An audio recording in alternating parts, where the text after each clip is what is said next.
Tonight at 9:45 p.m., Israel Television's Channel 1 will be showing a unique documentary film, Hitler's Jewish Soldiers, which tells the largely unknown story of soldiers of Jewish origin who served in the German army during World War II.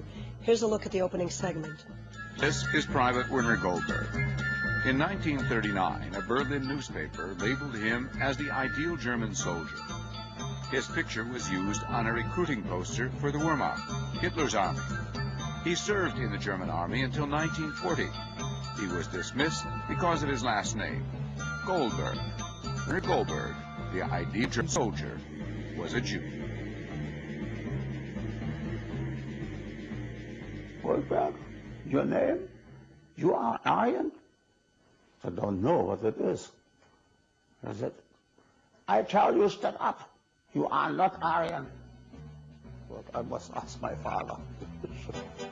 What follows is a very strange story about men who, despite their Jewish ancestry, were drafted into the same Nazi army that was out to destroy their Jewish relatives. The Nazis called these men Mischlinge. I didn't want to join the Wehrmacht. I had to go to the Wehrmacht. I put on tefillin here and here. I'm also a graduate of an Orthodox Jewish religious school, and I thought all I need was for someone from my family, my father or mother, to see me, their son, in a German uniform with a swastika.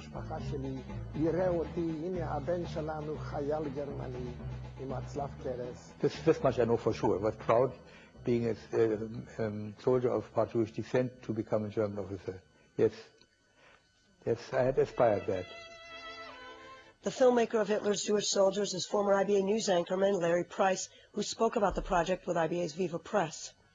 And Martin van Crefeld, a Hebrew University professor in military history, said that there were 90,000 people eligible for the draft, according to the 1939 census. The amazing thing was that the Germans actually drafted Jews, half-Jews, people actually that were children of mixed marriages, into the German army. In 1935, according to the Nuremberg laws, they could be drafted. And we found people who had served in the army. One guy was a paratroop lieutenant and served until 45. And he came out with 3 Iron Crosses. And he states explicitly that he was never a Nazi. He was a German fighting for Germany. And there was a difference between Hitler's army and the army he was fighting for. But what was their motivation? Weren't they seen as traitors? They were drafted. They were drafted into the army, and they really had very little choice if they were drafted. They either went into the army, or, as it turned out, they would have been put into a concentration camp. Was there any conflict for the Jewish soldiers in Hitler's army between their Jewishness and their Germanness? They really didn't have much choice in the matter. It wasn't the kind of a country or a dictatorship that you could flee from. So even if they had objected, there's nothing they could do about it. One of the interesting things that came out was that one of the half-Jewish soldiers, whose father was a Jewish doctor from Berlin, and he was a highly decorated army officer from World War I. He was a major in 1936. And he was working with military intelligence.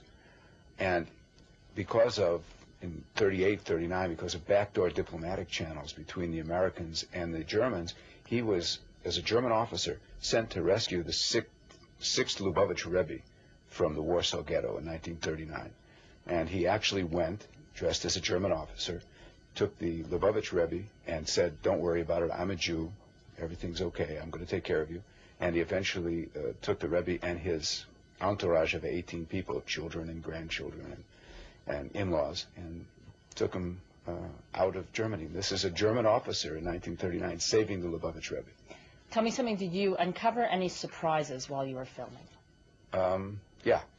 Arno Spitz, a gentleman who was the lieutenant and he won 3 Iron Crosses for bravery, was captured at the end of the war, 45, when the Americans had approached into the last few days of the war. And a Jeep pulled up, he tells the story, and they said, "Get in the car." And he said, "Where are you taking me?" And the guy says, "We're taking a prisoner of war camp." He says, "You can't take me to a prisoner of war camp." He said, "Why not?" "Because my father's an American Jew." Now, how is his father an American Jew? His father, he was Jewish, and he fled Germany in 37 for Los Angeles and settled in L.A. and was an American citizen. And his son stayed in Germany and was in the army until he was captured. So you have these, I call it a paradox and or a conundrum, because this is not a situation that normally people think of when they think of World War II. It's a fresh look, in my humble opinion. It's a fresh look at World War II.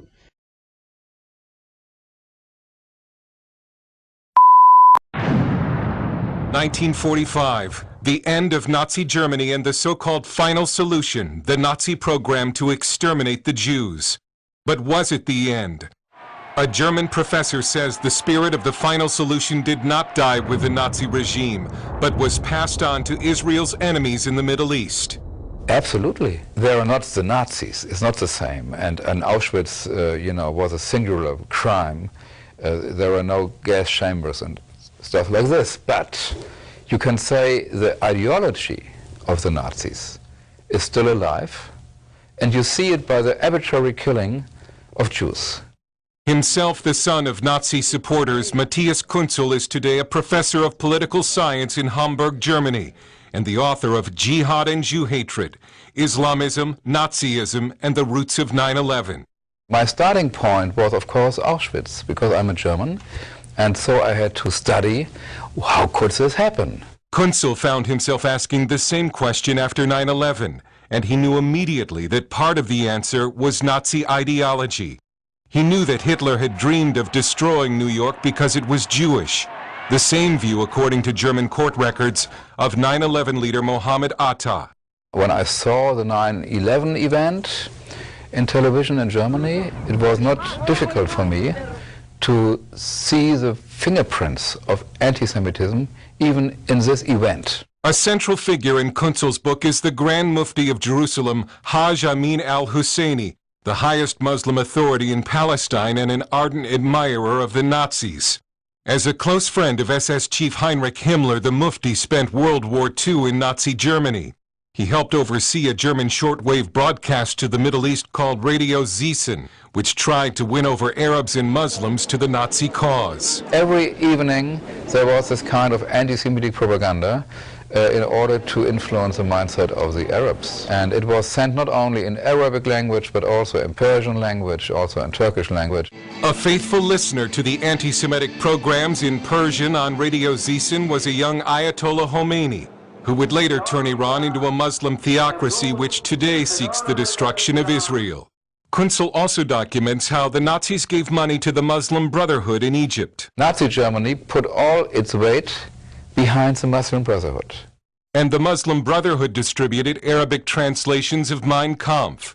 The Muslim Brotherhood is the parent of terrorist groups like the PLO, Hezbollah, Hamas, and Al-Qaeda. The Mufti living in Berlin hoped to bring the Nazis' final solution to Palestine and was personally responsible for persuading the Nazis not to free 5,000 Jewish children, who were sent to death camps instead. After the war, the Mufti faced war crimes charges, but the Allies feared angering the Arabs and allowed the Mufti to return to the Middle East, where he lived until 1974. Before he died, he handpicked as his successor to lead the Palestinians a family relative named Yasser Arafat. The Mufti thought that Arafat would be the right guy to lead the Palestinian movement. Kunzel says parts of Islam have always been anti-Semitic and not because of Nazi ideology. But he says what the Nazis did export to the Middle East is the idea that the world will not be truly liberated until the Jews are dead.